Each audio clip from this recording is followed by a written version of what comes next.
ساری دنیا کا نظام ایک اللہ کے ہاتھ میں ہے۔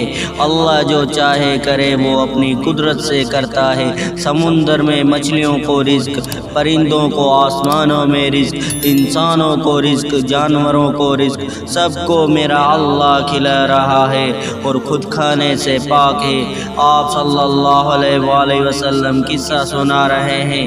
بنی اسرائیل کا ایک آدمی جا رہا ہے، بادل آیا اور بادل میں سے آواز آئی، فلاں آدمی کے باغ کو پانی پہنچاؤ۔ بادل میں سے آواز آئی، عقل کی بات تو نہیں ہے نا، بادل میں سے آواز آ رہی ہے، فلاں آدمی کے باغ کو پانی پہنچاؤ۔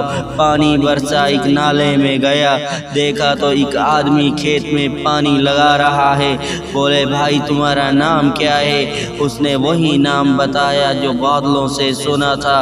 بولے بھائی سیدھی سیدھی بات بتاؤ، تمہارا عمل کیا ہے؟ میں نے تمہارا نام بادلوں سے سنا ہے، تمہارا نام لے کر کہا گیا تمہارے باغ کو پانی پہنچایا جائے۔ اس نے کہا میں اپنی آمدنی کے 3 حصے کرتا ہوں، ایک حصہ زمین پہ خرچ کر دیتا ہوں، ایک حصہ گھر والوں پہ خرچ کرتا ہوں، اور آمدنی کا تیسرا حصہ میں اللہ کی راہ میں خرچ کر دیتا ہوں۔ اس عمل کی وجہ سے برکت ہے، اللہ نے بادلوں کو مسخر کر دیا۔